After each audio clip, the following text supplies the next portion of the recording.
السلام عليكم ورحمة الله وبركاته. موضوعا maanta waxaan uga hadli doonaa technology. maxay tahay technology? faa'iidada ay u leedahay bulshada maxay tahay? haddaba ku soo dhawaada mowduuceena maanta.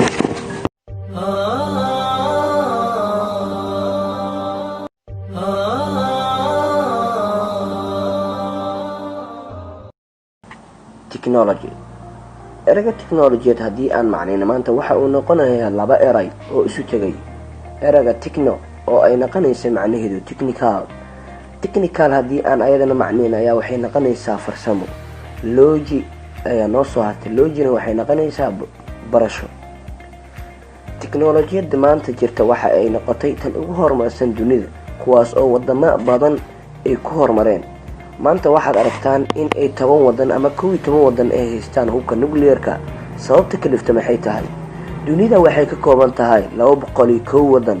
sababta maanta ay ku gaareen 11 wadan ama 10 wadan waxdan inay nuclear haystaan waa sababta teknolojiyada. maxay faa'iido noo leedahay teknolojiyada? teknolojiyada faa'iidada ee noo leedahay ayaa waxay tahay in aan helno ama aan barano wax casri ah. tusaale ahaan haddii aan usoo qaato maanta teleefonka la wato iyo 80aadka teleefonka la wato isma laha.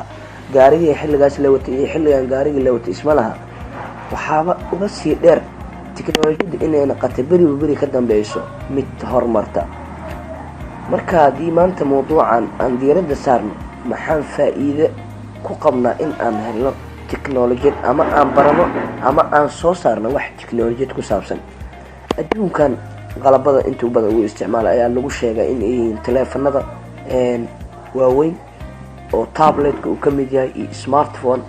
waxaa kaloo ku soo xigo computeriska ayaa noqday aaladaha loogu isticmaalka badan yahay dunida. sababtoo ah shirkad kasto ama iskuul kasto ama jaamacad kasto waxa ay rabtaa computerkaasoo systemkeeda ama programka ay ku shaqeyso loogu shubi lahaa.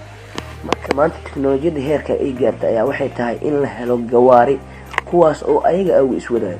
waxaa kale oo jiro in aad aragto teleefonkaas oo aad adiga arkayn. sababtu maxay tahay? in qof uu teleefon wato jijin ayaa gacanta ugu xiran, markaas buu saan dhahayaa, kadib gacantiisa hadduu wareejiyo button yar ayuu taabanayaa, markaas waxaa soo baxaya teleefonkaasna midda jirta ayaa waxay tahay in uusan gelin biyaha. teeda kale shirkadda Sony ayaa waxay tahay shirkadda kaliya ee qalabkeeda uusan biyo wax ka tirin.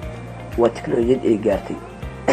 waxaa jira dunida shirkado ku noolama dhanka teknolojiyada, kuwaas oo ay ka mid yihiin shirkadda Microsoft uu leeyahay nin lagu magacaabo Bill Gates iyo shirkadda Apple uu leeyahay Steve Jobs. waxayna ka wada dhisan yihiin wadanka USA ama Mareykanka. maanta mowduucan waxaan diiradda ku saarnay technology. waxaan teknolojiyada mowduuca kale ka sameyn doonaa insha Allah.